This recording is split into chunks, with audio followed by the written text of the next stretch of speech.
Laissez-moi faire. Qui es-tu, vaillant assaillant? Je me nomme Shasta, mais tout le monde me surnomme le Maléfique, en raison de mes talents légendaires pour contrôler les forces maléfiques.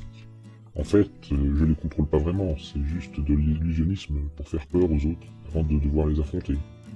Et moi, c'est Momo, mais tout le monde me surnomme la momie. En raison de... Enfin, disons que j'adore essayer tout type de tombeaux et caveaux mortuaires pour passer la nuit seul ou... seul en fait. Enchanté de faire votre connaissance. Mais alors, ne devons-nous pas nous affronter? Normalement, ma grand-mère, Mama la mamie, tue tous ceux qui osent s'aventurer dans les bois. Mais là, elle est partie cueillir des champignons pour la soupe de ce soir. Bois de la soupe. Quelle horreur! Je suis bien de ton avis. La soupe, c'est un truc de grand-mère de toute façon. Tais-toi, Yuna, laisse-moi discuter avec le fils de l'hôte de ces bois. J'espère que son ramage se rapporte à son plumage. En fait, j'aimerais beaucoup faire votre connaissance. Vu que ma grand-mère tue tous les passants, je n'ai jamais eu de véritable ami autre que les habitants de ces bois. Alors, nous voici dans l'ordre alphabétique. Alex, Diablo, Saisir, Yuna.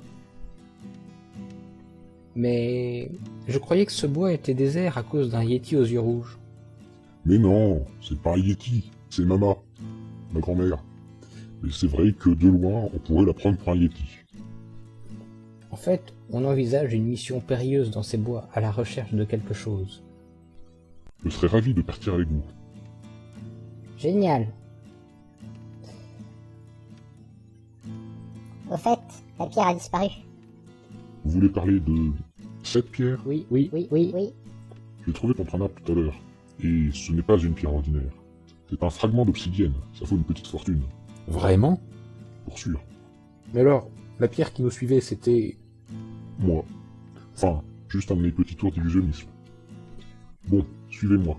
Je vais vous guider vers un coin où vous serez plus en sécurité. Au fait, avant qu'on parte, le flamant rose là-bas, j'aimerais beaucoup le donner à Alex. Il semble avoir une passion impressionnante pour les bestioles. Tu verras, il est très gentil et serviable. On n'est pas censé appeler ça un familier? Si, mais j'ai pas encore réussi à le domestiquer, donc je peux pas vraiment l'appeler comme ça.